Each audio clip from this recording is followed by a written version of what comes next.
ఆయన తిరిగి లేచినటువంటి రోజు ఈ దినాన ఆయన సమాధిలో నుండి తిరిగి లేచాడు. ఆయన కదా, మరణము ఆయనను బంధించి ఇంకా అసాధ్యం. చాలా మందిని మరణము బంధించి ఉంచింది, కానీ ఆయనను మరణము బంధించి ఉంచడం అనేది అసాధ్యమైనటువంటి విషయం. పునరుద్ధానము అన్న మాటకు అర్థం ఏంటంటే, పునర్ అన్న మాటకు తిరిగి, ఉత్థానం అనే మాటకు లేచుట. అంటే పునరుద్ధానం అన్న మాటకు అర్థం ఏంటి అంటే తిరిగి లేచుట. చెప్తాం అందరం, పునరుద్ధానం అన్న మాటకు అర్థం ఏంటి? తిరిగి లేచుట. బైబిల్ గ్రంథంలో చాలా మంది తిరిగి లేచారు, చాలా మంది తిరిగి లేచారు. ఆదానికి దీనికి ఉన్న తేడా చాలా వ్యత్యాసం. ఎగ్జాంపుల్ గా లాజరు గారు చనిపోయారు, సమాధిలో కట్టబడ్డాడు, మరల తిరిగి లేచాడు. కానీ మరల లాజరు ఏమైపోయాడు? చనిపోయాడు. యాయిరు కుమార్తె చనిపోయింది, లేచింది, మరలా తిరిగి చనిపోయింది. పాత నిబంధనలో కూడా పెదవరాలి కుమారుడు చనిపోయాడు, ఏలియా ప్రార్థన ఆలకించి దేవుడు లేపాడు, మరలా తిరిగి చనిపోయాడు. ఎలీషా సమాధిలో ఒక సైనికుల్ని పెడితే ఆ సైన్యములను తాకగానే వాడు తిరిగి లేచాడు, మరలా చనిపోయాడు. అంటే వారికి ఉన్నటువంటి లేవడానికి, యేసు ప్రభు వారికి ఉన్నటువంటి లేవడానికి చాలా వ్యత్యాసం ఉంది. ఈయన చనిపోయాడు, తిరిగి లేచాడు, మరలా చావలేదా?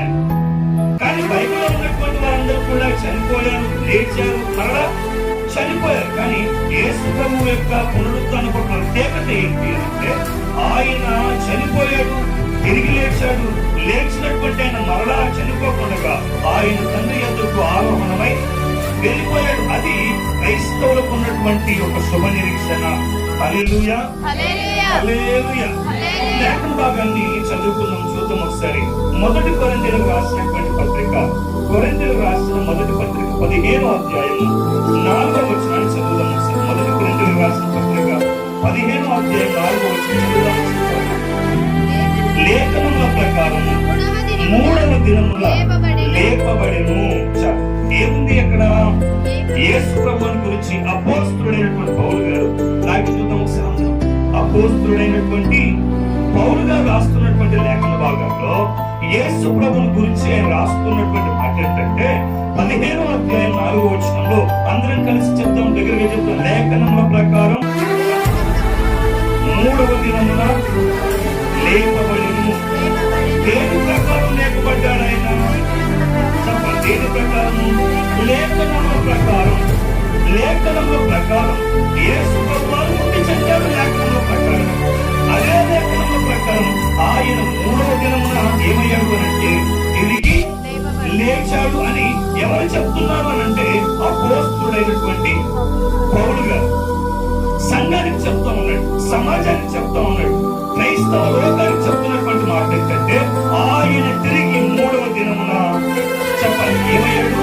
లేపబడ్డాడు. యేసు ప్రభువు కూడా 3.5 సంవత్సరాలు ఈ లోకంలో ఆయన స్వార్థ చేసిన సందర్భంలో చాలా సార్లు కూడా ఆయన చెప్పాడు. ఏమని చెప్పాడు? నేను ఈ దేవాలయం పడగొట్టి 3 రోజుల్లో దీన్ని మరలా కడతాను అని అంటే, యూదులు, పరిసయ్యులు, శాస్త్రులు, సద్దుకాయులు అందరూ అనుకుంటా ఉన్నారు, అదేంటి మా పితరులు దీన్ని 52-54 సంవత్సరాలు పట్టింది కట్టడానికి, కానీ ఈయనేంటి 3 రోజులలో కడతానంటా ఉన్నాడు అని అందరూ కూడా ఆయన్ని ఒక వెర్రిగా లెక్క చూస్తే, ఆయన చెప్పబడిన మాట తన దేహము ఆలయం గురించి ఆయన చెప్పాడు. చాలా సార్లు కూడా శిష్యులతో కూడా చెప్పాడు. ఆయన ఏమని చెప్పాడు? మనుష్య కుమారుడు పాపుల చేతికి అప్పగింపబడతాడు, మరల తిరిగి ఆయన లేపబడతాడు అని శిష్యులతో చెప్పాడు. అక్కడున్న ప్రతి వారితో కూడా చెప్పాడు. ఇక్కడ అపోస్తలుడైన పౌలు చెప్తున్న మాట ఏంటంటే, లేఖనముల ప్రకారం యేసు ప్రభువు ఏం చేయబడ్డాడు? దగ్గర చెప్పాలి సంతోషంగా. మూడవ దినమున లేపబడ్డాడు. తిరిగి ఆయన ఏం చేశాడు? లేచాడు. సమాధిలో ఆయన లేడు. ఒక మాట చదువుకున్నాము, ఇదే లేఖన భాగాన్ని కనుక మనం పరిశోధించగలిగినట్లయితే లూకా సువార్త 24వ అధ్యాయము చదువుదాం ఒకసారి. లూకా సువార్త 24వ అధ్యాయము సరే లూకా సువార్త 24వ అధ్యాయము 6-7 వచనంలో ఆయన ఇక్కడ లేడు, ఆయన లేచి ఉన్నాడు, ఆయన ఇంకా గలిలయలో ఉండినప్పుడు మనుష్య కుమారుడు పాపిష్ఠులైన మనుషుల చేతికి అప్పగింపబడి సిలువ వేయబడి 3వ దినమందు లేవవలసి ఉన్నదని ఆయన మీతో చెప్పిన మాట జ్ఞాపకము. ఎవరు చెప్తున్నారు ఈ మాట? ఎవరితో చెప్తున్నారు ఈ మాట అంటే సమాధిని చూడవలసినటువంటి ఆ స్త్రీతో చెప్తా ఉన్నాడు. మగ్దలేని మరియకు దేవదూత చెప్తున్నటువంటి మాట ఏంటంటే, ఇదిగో సజీవుడైన వారిని మీరు మృతులలో ఎందుకు వెతుకుతున్నారు? ఆయన బ్రతుకున్నప్పుడు చాలా సందర్భాలలో ఆయనకు చెప్పాడు, కానీ వీరు ఎక్కడ వెతుకుతున్నారు? ఎక్కడ వెతుకుతా ఉన్నారు? సమాధులలో వెతుకుతా ఉన్నారు, ఏడుస్తా ఉన్నారు. ఇదిగో మా బోధకుడు కనబడ్డాడా, మా రబ్బుని కనబడ్డాడా, అయ్యా తోటమాలి ఇదిగో ఆయన ఎత్తుకొని పోయారు, నీకు కనబడ్డాడా అని వీళ్ళు ఏం చేస్తా ఉన్నారట? చెప్పండి, ఏం చేస్తా ఉన్నారు? ఏడుస్తూ ఉన్నారు, వెతుకుతా ఉన్నారు. దూత వారి సముఖంలో చేరి మాట్లాడుతున్న మాట ఏంటంటే, ఇదిగో సజీవుడైన వారిని మీరు ఎక్కడ వెతుకుతా ఉన్నారు? చెప్పండి, ఎక్కడ వెతుకుతా ఉన్నారు? మృతులలో వెతుకుతా ఉన్నారు. ఎక్కడ వెతుకుతా ఉన్నారు అంటే వాళ్ళ ఆలోచన ఏంటి? ఈయన ఇంకా కూడా లేవలేదు, ఈయన శరీరం సమాధిలోనే ఉంది, ఈయన మృతమైపోయాడు అని వీళ్ళు ఆలోచిస్తుండగా దేవదూత చెప్తున్న మాట ఏంటంటే, ఇదిగో ఆయన చెప్పిన లేఖనములను మీరు జ్ఞాపకము చేసుకోరా. ఏం చెప్పాడు ఆయన? లేఖనాలు ఏం చెప్పాడు ఆయన? చెప్పండి, ఏం చెప్పాడు ఆయన? 3వ దినమున మనుష్య కుమారుడు తిరిగి లేపబడతాడు. ఒక ప్రవచన వాక్యం చదువుకొని మనం ముందుకు వెళ్దాం. కీర్తనల గ్రంథం 16వ అధ్యాయము, కీర్తనల గ్రంథం 16వ అధ్యాయం 10వ వచనంలో భక్తుడైనటువంటి దావీదు గారు రాసినటువంటి కీర్తనలో 16వ అధ్యాయం 10వ వచనం చదువుతాం ఒకసారి. ఎందుకనగా నీవు నా ఆత్మను పాతాళంలో విడిచిపెట్టవని నీ పరిశుద్ధిని కుళ్ళు పట్టనీయవు. ఎవరి గురించి చెప్తా ఉన్నాడు? దావీదు గారి గురించి. ఎవరు చెప్తా ఉన్నాడు?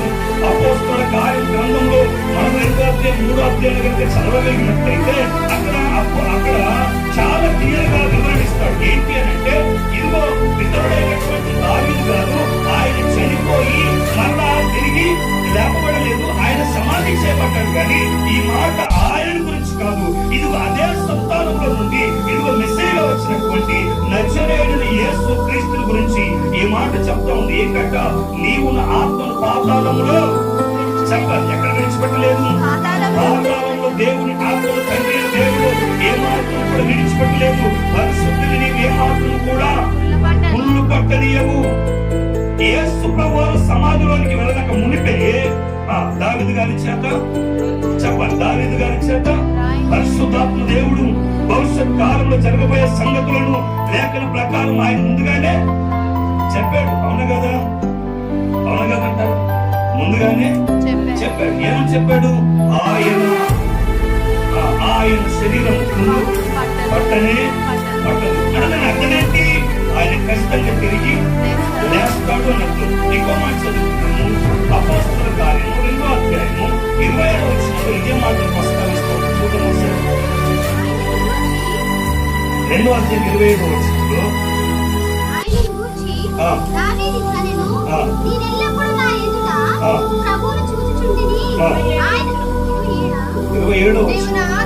నీవు నా ఆత్మను పాతాళంలో విడిచిపెట్టవు, నీ పరిశుద్ధుని కుళ్ళు పట్టనీయవు, నా జీవ మార్గములు తెలిపితివి, నీ దర్శనమును అనుగ్రహించి. ఇక్కడ చదవబడ్డ లేఖన భాగంలో మనకు ఇదే మాటను మరలా ఎవరు రాస్తా ఉన్నారు? లూకా గారు రాస్తా ఉన్నారు. ఎవరు రాయబడిన మాట? ఎవరు రాయబడిన మాట? ఎక్కడ? కీర్తనల గ్రంథము 22:16వ అధ్యాయంలో ప్రస్తావించబడిన మాట. అపోస్తలుల కార్యం 2వ అధ్యాయము 27వ వచనంలో చెప్పబడుతున్నటువంటి మాట ఏంటంటే, అయ్యా నీ పరిశుద్ధుని నీవు కుళ్ళు పట్టనీయవు, ఆయన ఆత్మను పాతాళంలో విడిచిపెట్టవు. అంటే ఏం చేస్తాడు?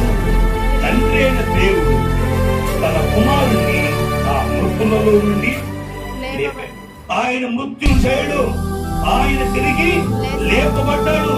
ఇదిగో సజీవుడైన వారిని మీరు మృతులలో చెప్పాలి, మృతులలో ఎందుకు వెతుకుతున్నారు? ఈ రోజు చాలా మంది ఏం చేస్తూ ఉన్నారంటే దేవుణ్ణి వెతుకుతా ఉన్నారు. దేవుని ఏం చేస్తూ ఉన్నారు? వెతుకుతా ఉన్నారు. కానీ అట్లలో వారు వెతుకుతుండగా వాక్యం సెలవిస్తుంది, ఆయన తిరిగి లేచాడు. యోగు భక్తుడు కూడా అంటాడు, ఇదిగో నా విమోచకుడు సజీవుడు. యోగు గారు అంటా ఉన్న మాట ఏంటంటే, నా విమోచకుడు సజీవుడు. నేను ఆరాధిస్తున్నటువంటి దేవుడు ఎలాంటి వాడు? సజీవుడు. ఆయన మృతిని గెలిచి తిరిగి లేచిన వాడు. ఇదిగో మరణంపై విజయాన్ని సాధించిన వాడు. ఇదిగో మరణపు బానిసలుగా మరణానికి దాసుకున్న వాడు అందరినీ కూడా ఆ చెరలో నుండి విడిపించిన వాడు. అందుకే యోగు అంటాడు, నా విమోచకుడు.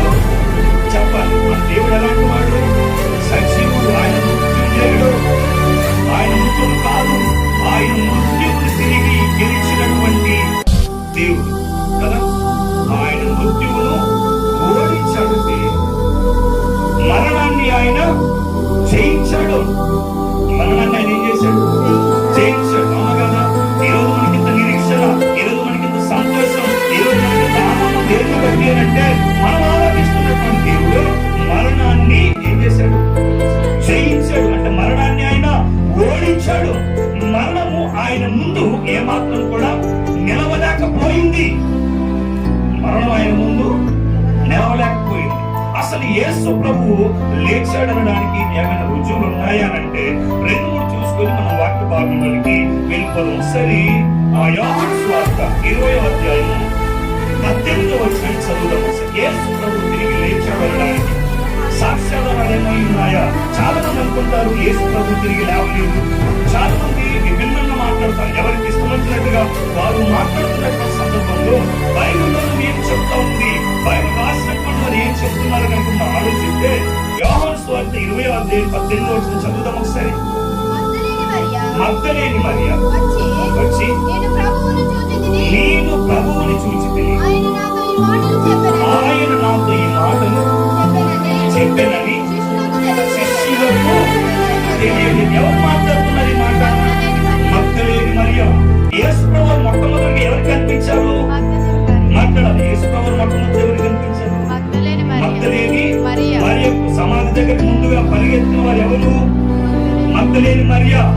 అంటే మొట్టమొదటిగా యేసయ్య లేచాడని శుభవార్త చెప్పిన వ్యక్తి ఎవరు అని అంటే చెప్పాలి, మగ్దలేని మరియ. కానీ చాలా మంది అనుకుంటున్న మాట ఏంటంటే యేసు ప్రభువు తిరిగి లేవలేదు అని చాలా మంది అంటూ ఉన్నారు. లేకుండా చెప్తున్న మాట ఏంటంటే ఆయన తిరిగి చెప్పాలి, ఆయన తిరిగి లేచాడు. హల్లెలూయా, హల్లెలూయా. అదే 19వ వచనం చదువుతాం. 19వ వచనం. ఆదివారం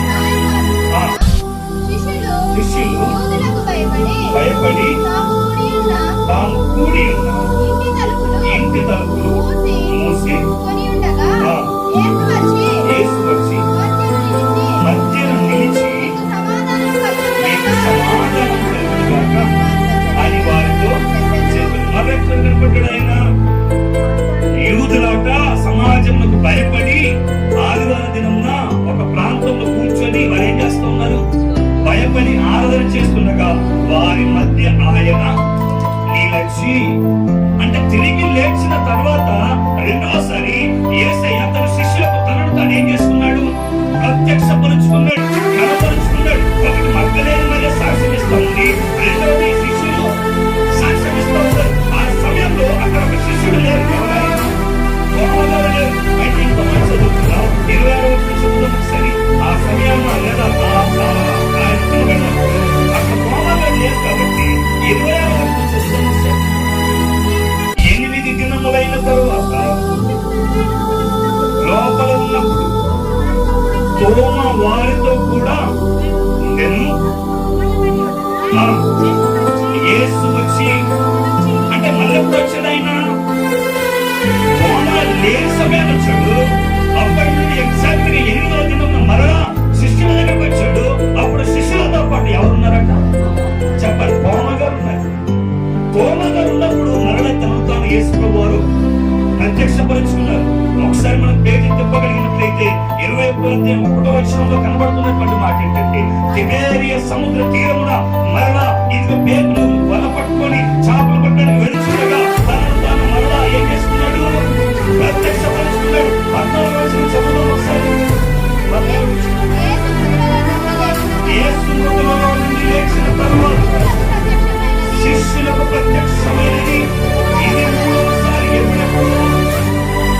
తోమ లేనప్పుడు మొదటిసారి, తోమ ఉన్నప్పుడు 2వసారి, తిబేరియ సముద్రం యొద్ద 3వసారి. అంటే యేసు ప్రభువును మృతులలో నుండి తిరిగి లేచిన తర్వాత, సమాధిలో నుండి బయటకు వచ్చిన తర్వాత ఆయన శిష్యులకు ఎన్నిసార్లు కనబడ్డాడు? 3 సార్లు కనబడ్డాడు. మధ్యలో ఎనిమనేపు ఒక్కసారి కనబడ్డాడు. 4 సార్లు కనబడ్డాడు. మొదటి సార్లు. ఇంకో మాట చదువుకుందాం. లూకాసు వార్త 24:51 వచ్చిన చదువుకుందాం ఒకసారి. లూకాసు వార్త 24:51 వచ్చిన తొందరగా. ఆయన ఆశీర్వదించుచుండగా ఆయన వారిలో నుండి ప్రత్యేకింపబడి పరలోకమునకు ఆరోహణమాయెను. ఎప్పుడిది? ఒలీవల కొండల మీద ఆయన తండ్రికి ఆరోహణమై వెళ్తున్న సందర్భంలో మరలా శిష్యులు అనేక జన సమూహం మధ్య ఆయన పరమునకు ఆరోహణమై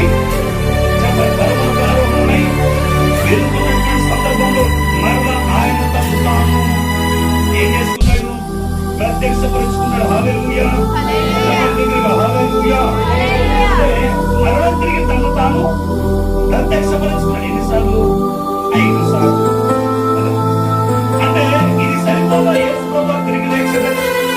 మరి విశేషంగా మన ఇశ్రాయేలు దేశం యొక్క వెళ్ళి చూడగలిగినట్లయితే ఆయన పెట్టబడిన సమాధిలో ఆయన లేనే లేకుండా ఆయన సమాధి చెప్పండి ఎలా ఉంది? ఎలా ఉంది ఆయన సమాధి? చెప్పండి, కొంచెం గడే చెప్తాను. ఆయన సమాధి ఎలా ఉంది? ఖాళీ సమాధి. మళ్ళీ చెప్తాం బిగ్గరగా, ఇంకొంచెం బిగ్గరగా. ఎవరి సమాధి ఖాళీగా ఉంది? కాదు, మనం ఆరాధిస్తున్నటువంటి యేసయ్య సమాధి ఎలా ఉంది? మరో చెప్తాం. ఎవరి సమాధి ఖాళీగా ఉంది? అది కాదు, మనం ఆరాధిస్తున్నటువంటి యేసయ్య సమాధి ఎలా ఉంది? దగ్గర చెప్తాం ఒకసారి. ఎవరి సమాధి ఖాళీగా ఉంది? మనం ఆరాధిస్తున్న దేవుని సమాధి ఖాళీగా ఉంది. ఇదిగో ఆయన అక్కడ లేడు. ఏమయ్యాడు? తిరిగి లేచాడు. సజీవుడైన దేవుని మృతులలో ఎందుకు వెతుకుతా ఉన్నారు? నీ దేవుడు ఎలాంటి వాడు? సజీవుడు. అంటే నేటికి ఆయనతో ఉన్నాడు. తండ్రి ఎదుగు ఆయన వెళ్ళిపోయాడు కదా. తండ్రి ఎదుగు ఈ లోకంలో పుట్టిన అందరూ చనిపోయారు. ఏ ఒక్కడు కూడా బ్రతికినట్టుగా చరిత్ర ఆధారాలు లేవు. ఒకవేళ చనిపోయి బ్రతికిన వారు ఎవరైనా ఉన్నారా అంటే అది కేవలం యేసు ప్రభువు 3.5 సంవత్సరాలు చనిపోయిన వారిని తిరిగి లేపగలిగిన అధికారం ఆయనకు మాత్రమే ఉంది. ఆయన లేపాడు. చనిపోయిన యాయిరు కుమార్తెను లేపాడు. చనిపోయిన లాజరును లేపాడు. చెప్పండి, ఎవరికి అధికారం? ఆయనకుంది. ఎవడు లేపలేదండి. ఏ దేవుడు లేపలేదు. చనిపోయిన ఏ వ్యక్తులు కూడా ఏ దేవుడు లేపినట్టుగా చరిత్రలో లేదు. కానీ మనం ఆలోచిస్తున్న దేవుడు ఎలాంటి వాడు? ఆయన మరణములకు అతీతుడు. ఆయన మరణములకు అతీతుడు. మరణ బంధకంలో ఉన్నటువంటి వారిని సైతం, మరణ మృత్యువు ఇదిగో మింగివేసిన వారు సైతం, మృత్యు కోరల్లో తమ ప్రాణాలను కోల్పోయి ఏడుస్తున్న వారి కుటుంబాల్లో సైతం తిరిగి జీవాన్ని ఊదినటువంటి దేవుడు మనం ఆరాధిస్తున్నటువంటి దేవుడు. ఎంత సంతోషంగా ఉండాలి, ఎంత సంతోషంగా ఉండాలి. మన దేవుడు చెప్పండి సజీవుడు. దగ్గర చెప్తాం. మన దేవుడు ఎలాంటి వాడు? దగ్గరగా మన దేవుడు ఎలాంటి వాడు?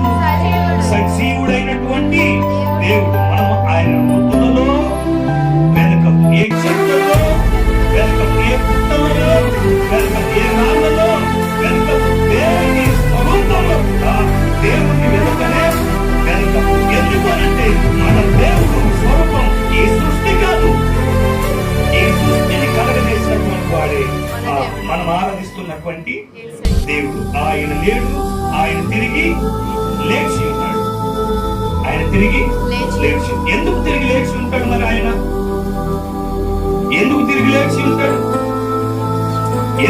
లేచి ఉన్నాడు. ఆయన తిరిగి లేవడం వెనుకున్నటువంటి కారణం లేని ఉద్దేశం ఏంటి, ఇది తెలుసుకుని మన లేఖన భాగాన్ని మనము ముగించేసుకున్నాం. చదువుదాం ఒక లేఖన భాగాన్ని. మొదటి కొరింథీయులకు రాసిన పత్రిక, కొరింథీయులకు రాసిన మొదటి పత్రిక 15వ అధ్యాయము 20-23 వచనాలు చదువుదాం ఒకసారి. మొదటి కొరింథీయులకు రాసిన పత్రిక. ఇప్పుడైతే నిద్రించిన వారిలో ప్రథమ ఫలముగా క్రీస్తు మృతులలో నుండి లేపబడి ఉన్నాడు. మనుషుని ద్వారా మరణం వచ్చును, కనుక మనుషుని ద్వారా మృతుల పునరుత్థానమును కలిగెను. ఆదాము అందరూ ఎలా మృతి పొందుచున్నారో అలాగే క్రీస్తునందు అందరూ బ్రతికింపబడుదురు. ప్రతి వాడు తన వరుసలో బ్రతికింపబడును. ప్రథమ ఫలము క్రీస్తు. తర్వాత క్రీస్తు వచ్చినప్పుడు ఆయన వారు ఏమంటారు? చనిపోవద్దు అని ఉందా? దగ్గర చెప్పండి, చనిపోవద్దు అని ఉందా? ఏమనుంది చెప్పండి, ఏమనుంది? కొంచెం కదా చెప్పండి, ఏమనుంది? బ్రతికింపబడుదురు, బ్రతికింపబడుదురు. అదే చెప్తా ఉన్నాడు. ఇక్కడ మనం చదవబడిన లేఖన భాగంలో మనకు అర్థమయ్యేది ఏంటంటే, నిద్రించిన వారిలో ఆ క్రీస్తు మృతులలో నుండి లేపబడి ఉన్నాడు. నిద్రించిన వారిలో అంతకు ముందు అనేక మంది కూడా ఏమయ్యారు చెప్పండి? అంతకుముందు అనేక మంది ఏమయ్యారు? నిద్రించారు. అందరూ కూడా నిద్రించారు. కానీ నిద్రించిన వాళ్ళు లేదా మరణించిన వాళ్ళు లేదా సమాధిలో పట్టబడిన వాళ్ళు మొట్టమొదటిగా లేపబడిన వ్యక్తి, ప్రథమ ఫలముగా లేపబడిన వ్యక్తి, సజీవునిగా లేపబడిన వ్యక్తి ఎవరు అంటే, ఇదిగో నీవు నేను ఆరాధిస్తున్న విమోచకుడు, సర్వశక్తి కలిగిన దేవుడైన యేసయ్య మాత్రమే. ఆయన ప్రథమ ఫలముగా ఎందులో నుంచి లేపబడ్డాడు? మృతులలో నుండి లేపబడ్డాడు. హల్లెలూయా, హల్లెలూయా. ఒకసారి నాకు గుర్తు జాగ్రత్త. స్వాతంత్ర సమర యోధులలో ప్రఖ్యాతగాంచినటువంటి వ్యక్తి ఎవరు అని అనుకుంటామనంటే చెప్పండి, మహాత్మా గాంధీ గారు. ఆయన సమాధి ఎక్కడుంది? ఢిల్లీలో రాజ్ఘాట్లో. మనం వెళ్ళి కనుక చూడగలిగితే ఆయన అందులోనే ఉన్నాడు. అంత మాత్రమే కాదు, ఆయన మరణించాడు, ఆయన కూడా సమాధిలోనే ఉన్నాడు. అనేకలు పరిపాలించినటువంటి చాలా మందిలో అబ్రహాం గారు, ఆయన సమాధి కూడా అలానే. అంటే లోకం యేసు ప్రభు దినముల వరకు కూడా తిరిగి లేచిన వారు ఎవరైనా ఉన్నారా అంటే ఎవరు కూడా లేదు. ఎవరైనా ఉన్నారా? ఎక్కడైనా చూసారా? పోనీ ఎక్కడైనా చదివారా? లేదు. ఎవరు కూడా ఎవరు లేచారు అంటే ఆయన లేచారు. అందుకే చెప్తున్నాడు, ఇదిగో నిద్రించిన వారిలో యేసయ్య ఎలా ఉన్నాడు అంటే ప్రథమ ఫలమై ఉన్నాడు. నిద్రించిన వాళ్ళు యేసు వారు ఎలా ఉన్నాడు చెప్పండి? ఎలా ఉన్నాడు? ఆయన ప్రథమ ఫలమై ఉన్నాడు. ప్రథమ ఫలమై ఉన్నాడు. అసలు మనం ఇప్పుడు ధ్యానించుకునే అంశం ఏంటంటే, ఎందుకు యేసు ప్రభు వారు పునరుత్థానము చెందవలసి వచ్చింది? ఎందుకు లేపబడవలసి వచ్చింది? లేఖన భాగం చదువుతున్న మాట, మనుషుల ద్వారా ఏమొచ్చింది? మనుషుల ద్వారా ఏమొచ్చింది? మరణం వచ్చింది. ఎక్కడికి? భూమి మీదకి. చెప్పండి, ఎక్కడికి? భూమి మీదకి. మనుషుల ద్వారా భూమి మీద ఏమొచ్చింది అంటే మరణం వచ్చేసింది. అంతకు ముందు మరణం ఉందా అంటే భూమి మీద మరణం అనేది లేదు. మరణం ఎవరి ద్వారా సంభవించింది? మొదటి మనుషుడైన ఆదాము ద్వారా మరణం భూమి మీదకి వచ్చేసింది. ఎలా? ఏదైనా తోటలో అన్నాడు, అయ్యా ఇదిగో ఈ తోట మధ్యలో ఉన్నటువంటి ప్రతి వృక్ష ఫలము మీరు నిరభ్యంతరముగా తినవచ్చు, అయితే ఆ పండు తినొద్దు అని అన్నాడు. ఆజ్ఞను అతిక్రమించాడు. మొదటి యోహాను పత్రిక 3వ అధ్యాయం చదవగలిగితే, ఇదిగో పాపము చేయి ప్రతి వాడును ఆజ్ఞను అతిక్రమించినాడు. ఆజ్ఞ అతిక్రమమే పాపం. పాపము వలన వచ్చి జీతం. రోమిలకు రాసిన సువార్తలో పత్రికలు అయినట్టున్నాడు, పాపము వలన వచ్చి జీతం ఏమైందంటే మరణం. మరణం ఎలా వచ్చింది భూమి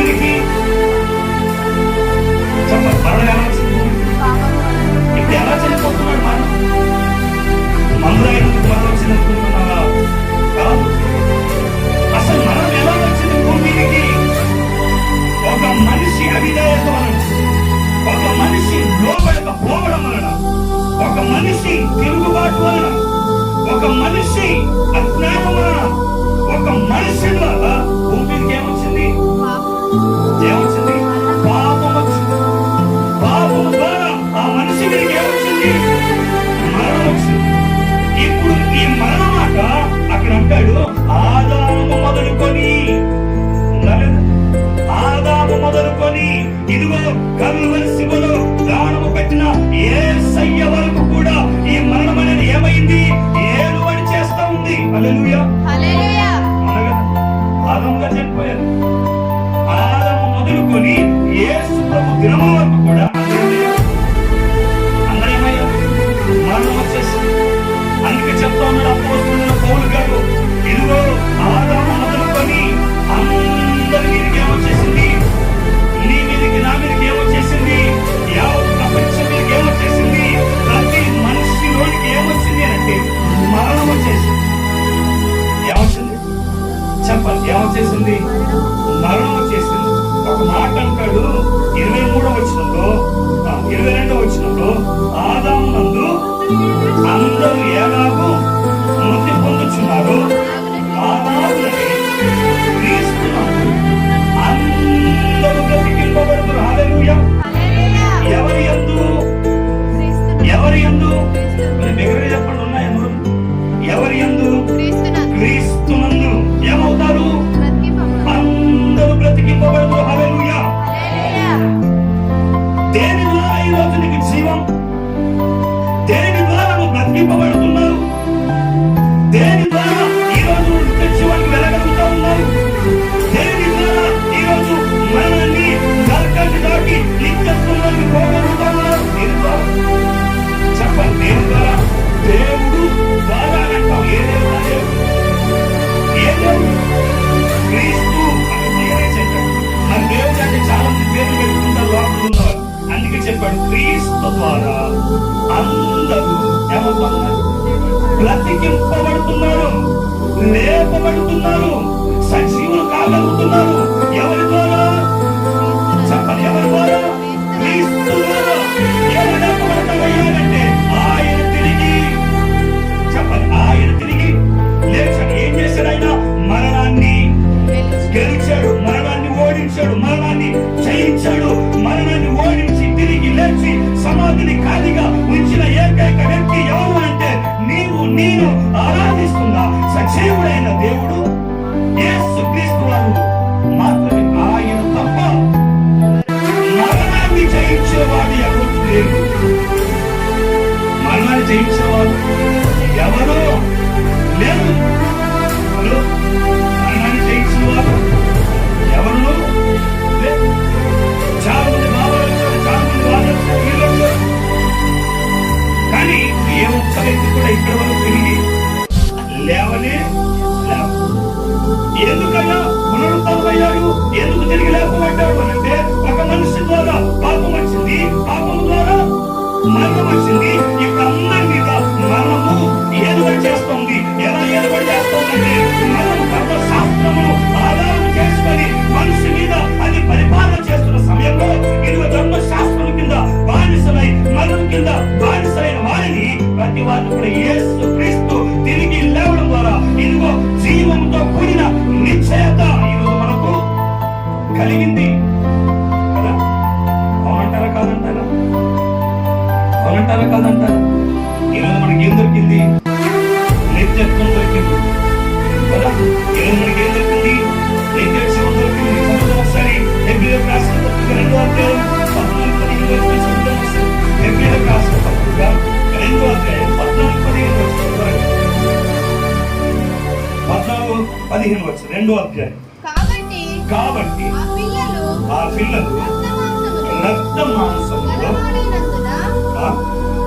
రక్త మాంసములు గలవారైన ఆ ప్రకారమే మరణము బలము గలవారిని అపవాదిని మరణము ద్వారా నశింపజేయుటకు జీవిత కాలమంతయు మరణ భయము చేత దాస్యమునకు లోబడిన వారిని విడిపించుటకును ఆయన కూడా రక్త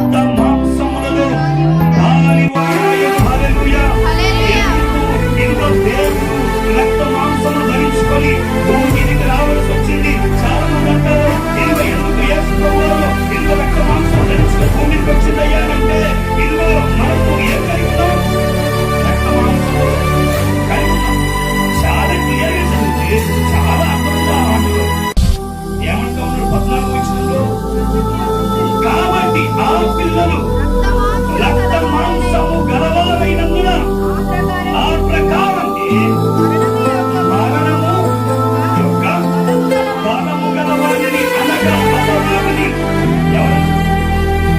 ఎవరు మరణం యొక్క బలము కలిగిన వాడు ఎవడు? అపవాది. తెలుసా? మరణములకు అధిపతి ఎవడు? అపవాది. ఇప్పుడు ఎవరిని ఎదిరించాడు ఆయన? ఏ దేవుని కాదు, ఏ బాబాని కాదు, ఈ లోకంలో ఎవరిని కాదు. ఆయన మరణాన్ని ఎదిరించడానికి వచ్చాడు. ఆయన మరణాన్ని జయించడానికి వచ్చాడు. అపవాదిని కోరని తీయడానికి ఆయన ఈ లోకానికి వచ్చాడు. ఎందుకనంటే మనము రక్త మాంసంలో వారివారమై ఉన్నందున ఇదిగో మరణము మన మీద ఏర్పాటు చేస్తున్న దినాల్లో అపవాది మన మీద కోరను చూతున్న సమయంలో ఇదిగో ఆయన రక్త మాంసంలో వారివాడై ఏం చేశాడు? మరణము యొక్క బలము గలవాడిని. మరణము ద్వారానే మరణం యొక్క బలము కలిగిన వాడెవడు? అపవాది. మరణము చాలా బలమైనది. మరణము చాలా బలమైనది. మరణాన్ని జయించగలిగిన వారు లేదు, ఓడించగలిగిన వారెవరు? ఇక్కడ అంటా ఉన్నాడు మరణము. ఇదిగో ఏమన్నాడు? చదువు ఒకసారి. మరణము బలము గలవాడిని అనగా అపవాదిని మరణము ద్వారా నశింపజేయుటకు. చెప్పాలి. జీవిత కాలం అంతయు మనకేముంది? చెప్పాలి. మనకేముంది? మరణ భయం. మరణ భయం. మరణ భయం. ఈ రోజు ప్రతి మనిషికి భయం ఉంది. ఏంటి? మరణం అంటే భయం. కానీ నీకు భయం ఉండకూడదు. నీకు మరణం అంటే భయం ఉండదు. ఎందుకు? నీకు మరణం లేదు. నీకు మరణం లేదు. బాహ్య సంబంధమైన మరణం ఉంది, కానీ నీ ఆత్మకు మరణము లేదు. మనుష్యుడు మరణానికి దాసుడైనప్పుడు ఇదిగో మరణానికి మరణం ద్వారానే ఏం చేశాడు? విడిపించాడండి. మరణాన్ని ఏం చేశాడు? మరణంలో ఉన్న వారిని మరణము ద్వారా విడిపించుటకు ఆయన రక్త మాంసములలో పాలివాడాయను. మరణాన్ని దేని ద్వారా విడిపించాడు? ఆయన మరణము ద్వారానే జయించాడు. అవునా కదా? ఒక అయస్కాంతము అతకాలంటే మరొక అయస్కాంతము కావలసిందే. అవునా కదా? అవునా కదా? అంతేగాని అయస్కాంతం పట్టుకుంది మరణాన్ని ఎలా జయించాలి? మరణం ద్వారానే జయించాలి. ఆయన ఎందుకు మరణించాడు అంటే మరణం దాస్యపు కార్యక్రమం చాలా మంది లోపడ్డ నేటికి ఆదాము మొదలుపెన్నది ఏలుబడి చేస్తుంది. ఆయన తిరిగి లేచుట ద్వారా ఇదిగో ఈ మరణ సంఖ్యలో నుండి మనకేమొచ్చింది? విమోచన, విడుదల. విమోచింపబడ్డామా? మనము విడిపించబడ్డామా? ఇంకో మాట చదువుకుందాం. రోమీయులకు రాసిన సువార్త 5వ అధ్యాయం పత్రిక 5వ అధ్యాయం 12వ వచనం చదువుదాం ఒకసారి. రోమీయులకు రాసిన పత్రిక 5వ అధ్యాయం 12వ వచనం. 5:12 చదువుదాం ఒకసారి. ఇట్లుండగా మనుష్యుని ద్వారా పాపము, ఒక మనుషుని ద్వారా పాపమును, పాపము ద్వారా మరణము లోకములోనికి ఎలాగ ప్రవేశించారో అలాగనే మనుషులందరూ పాపము చేసినందున మరణము అందరికి సంప్రాప్తమైంది. తెల్లోడం లేదు, నల్లోడం లేదు, కొట్టడం లేదు, పొడగోడం లేదు, ఎత్తోడం లేదు, వాడడం లేదు, వీడడం లేదు, ఆ దేశపడం లేదు, ఈ దేశపడం లేదు.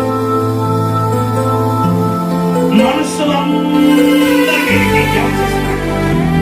మరణం సంప్రాప్తమైంది. మరణము సంప్రాప్తమైంది. మనుషులందరి మీదకి మరణం వచ్చేసింది. దేని ద్వారా? ఒక మనుషుని ద్వారా. ఒక మనుషుని పాపము ద్వారా భూమి మీదకి మరణం వచ్చేసింది కదా. ఈ మరణము ఇప్పుడు ఏమైందట?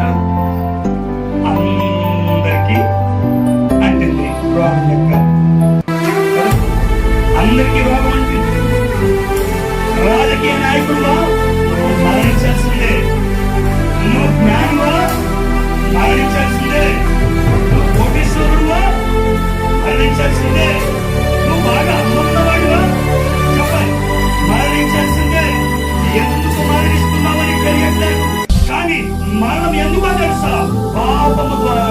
కానీ నా యేసు లేపబడడం ద్వారా ఏం దొరికింది? విడుదల. దేని నుండి? చెప్పాలి. దేని నుండి? మరణం. మరణం నుండి నీకు నాకేమొచ్చేసింది? విడుదల వచ్చేసింది. లాస్ట్ ఒక మాట చదువుకున్నాం.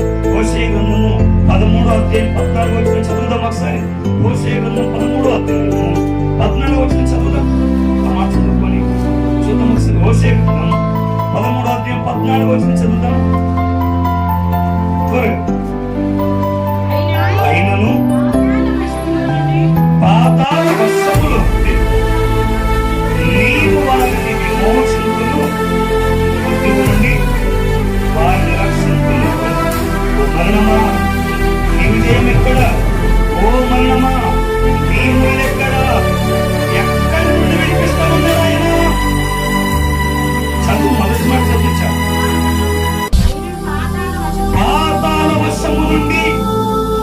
చదువు. పాతాళ వశము నుండి నేను వారిని విమోచింతును, మృత్యువు నుండి వారిని రక్షింతును. ఎక్కడ ఉన్నాడు మనిషి? పాతాళం.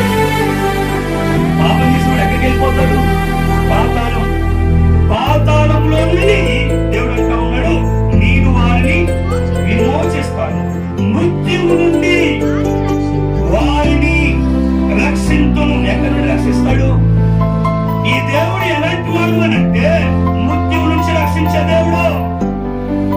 అర్థమైందా? ఎలాంటి వాడు? ఆరాధిస్తున్న దేవుడు. మృత్యువు నుండి వ్యాధాలు చెప్తా ఉన్నాడు. ఏమని?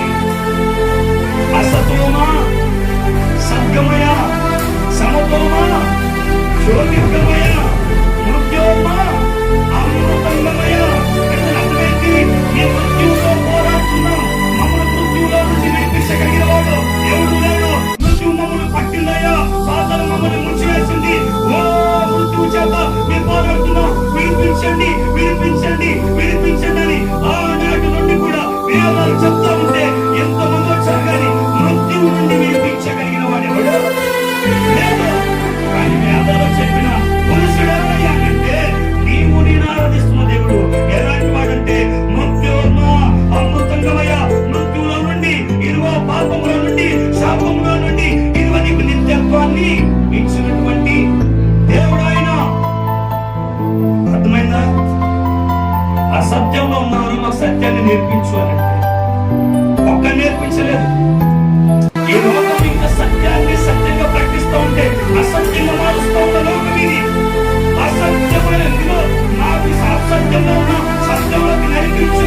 ఇదిగో మీ చీకటిలో ఉన్నా, ఇది మాకు వెలుగు కావాలి అంటే వెలుగుగా వచ్చిన ఏకైక దేవుడు నన్ను ఆరాధిస్తున్నటువంటి యేసయ్య. అవును కదా?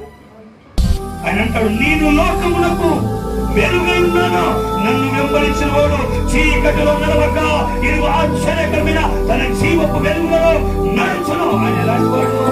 వెలుగు. ఎంతమంది పాప పని చీకటి నడుస్తాం.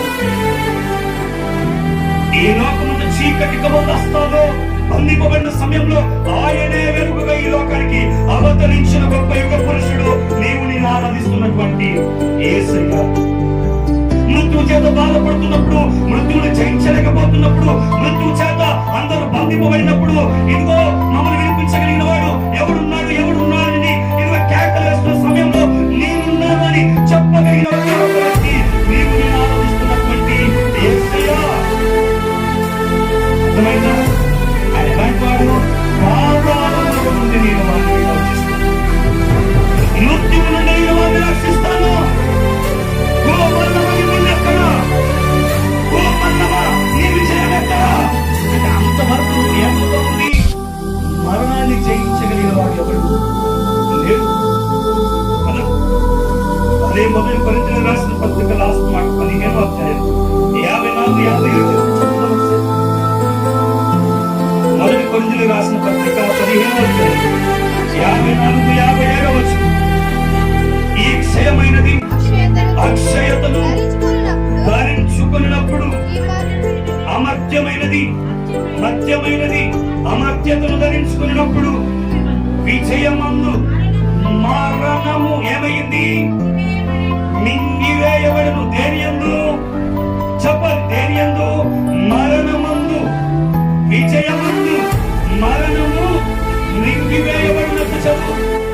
ఓ మరణమా నీ విజయం ఎక్కడ? ఓ మరణమా నీ ముళ్ళెక్కడ? మరణపు ముళ్ళు పాపమునకు ఉన్న బలం. ధర్మశాస్త్రము చదువు. అయినను ప్రభువైన యేసు క్రీస్తు మూలముగా మనకు జయము అనుగ్రహింపబడినందున దేవునికి స్తోత్రము కలుగునుగా. హల్లెలూయా. దేవుని మీద నీకు జయం వచ్చేసింది. మరణము మీద దేవుని జయమిచ్చాడు ఆయన. మరణము మీద ఈ క్షయమయ్యే శరీరం అక్షయతను ధరించుకుంటుందాక, మధ్యమయ్యే ఈ శరీరం అమర్త్యతలోనికి రాబోతుందాక. తర్వాత అంటున్న మాట ఏంటంటే, చదువుదాం ఒకసారి. విజయం అందాక ఏం మిగిలేయబడింది? మరణాన్ని మృంగేశాడు ఆయన. సూర్యుని కాదు, ఏంటి కాదు, సూర్యుని మింగలే. మింగితే లోకానికి చీకటి ప్రజలు మరి గుర్తులే. మింగవలసిందని మింగాలి, దాన్ని మీరు మింగొద్దు. దేని మింగాడు ఆయన? చెప్పలే గట్టిగా, చివరి మంచిగా చెప్తాం. దేన్ని మింగాడు ఆయన? మరణమును మింగివేసిన దేవుడు. బిగ్గరగా చెప్తాం, మరణమును మింగివేసిన దేవుడు. ఈ మరణాన్ని మింగివేయగలిగిన వాడు ఏ ఒక్కడు కూడా భూమి మీద లేడు. అప్పటి వరకు కూడా మరణము నవ్వుతా ఉంది. ఏం చేస్తా ఉంది? చెప్పాలి. మరణం ఏం చేస్తా ఉంది? నవ్వుతా ఉంది. ఇదిగో నన్ను జయించగలిగిన వాడు పుట్టలేదు, నన్ను ఓడించగలిగిన వాడు లేడు, నన్ను జయించగలిగిన వాడు ఇంతవరకు లేడు. లేడు అని జ్ఞానవంతుని మింగేసింది, డబ్బు కలిగిన వాడిని మింగేసింది, ఇదిగో అందచందాలు కలిగిన వాడిని మింగేసింది, కోటీశ్వరుణ్ణి చెప్పలే మింగేసింది, బాబాలను మింగేసింది, వాడిని మింగింది, వీడిని మింగింది. మింగి ఇప్పుడు విజయమంటుందా? నన్ను జయించగలిగిన వాడు ఎవడు లేడు అని మనం విలువలేగుతున్న సమయాలని మనం ఏం చేస్తా ఉంది? చెప్పాలి. మనం ఏం చేస్తా ఉంది? నిర్వహిస్తా ఉంది. ఎవడైనా ఓడించగలిగిన మగాడున్నాడని మరణం మీద నిలబడి చూస్తా ఉంటే, ఇదిగో నీవున్నాను అని తన విజయం చేత మరణాన్ని మింగివేసిన ఏకైక దేవుడు, మనం ఆరాధిస్తున్న శక్తి కలిగిన యేసయ్య మాత్రమే. ఆయన మరణాన్ని మింగివేసి, ఓ మరణమా ఇప్పుడు చెప్పు నీ విజయం ఎక్కడుంది? ఓ మరణమా చెప్పు ఇప్పుడు నీ ముళ్ళు ఎక్కడుంది? ఆయన ముళ్ళు విరిచి వేసినది. అర్థమైందా? ఎందుకు లేపబడ్డాడు ఆయన? మరణం నవ్వుతా ఉంది మనుషులు చూసి, మరణము గేలి చేస్తా ఉంది మనుషులు చూసి. నన్ను మృంగగలిగిన వాడు పుట్టలేదంటా ఉంది. ఆయన అంటా ఉన్నాడు, నిన్ను మృంగగలిగిన సామర్థ్యం వాడు నేనే. మనకున్న గొప్ప నిరీక్షణ ఏంటి అంటే, మనం ఆరాధిస్తున్న మృతులలో నుండి లేపబడ్డాడని చెప్తున్నాం కానీ ఆయన మృతులలో నుండి మృత్యుంజయుడిగా ఎందుకు లేపబడ్డాడు అంటే, ఇది మనకు బంధుకంగా చెప్పాలి. విడిపించడానికి ఆయన మృత్యువుతో పోరాడాడు. మృత్యువుతో పోరాడిన ఏకైక వ్యక్తి మన దేవుడే. దేంతో పోరాడాడు? మక్కడ దేంతో? మనుషులతో కాదండి, మతాలతో కాదు, పార్టీలతో కాదు. దేంతో పోరాడాడు? మృత్యువుతో పోరాడాడు. మృత్యువుని గెలిచాడు, మృత్యువును ఓడించాడు, మృత్యువుకున్న బలాన్ని నిర్వీర్యం చేశాడు. మృత్యువుకి ఇప్పుడు మన మీద అధికారము లేదు. సాతాన్ యొక్క తలను ఆ శిలువను ఆయన ఏం చేశాడు? శీతకట్టాడు. దానికి ఇప్పుడు తల లేదు. మొండెంతో బెదిరిస్తున్నాడు అపవాది మనల్ని. తల లేదు. తలని ఏం చేశాడు ఆయన? శీతకట్టాడు. ఏముంది ఇప్పుడు దానికి? మొండెం ఉంది. మొండెంతో భయపెడతా ఉన్నాడు. భయపడాలా మనం? భయపడాలా? మొండంతో భయపడతా ఉన్నాడు. నీవు నేను భయపడదు. ఎంత తెలుసా? అనుకున్న ధైర్యం ఏంటంటే, మన విమోచకుడు మృత్యువుని గెలిచి తిరిగి లేచినటువంటి దేవుడు. కాబట్టి మనం భయపడటానికి, అధైర్యపడటానికి ఏమాత్రం కూడా నేను ఒకసారి దగ్గరగా అందరం చెప్దామా ఈ మాట? నేను ఆరాధిస్తున్న దేవుడు, కొంచెం గట్టిగా, నేను ఆరాధిస్తున్న దేవుడు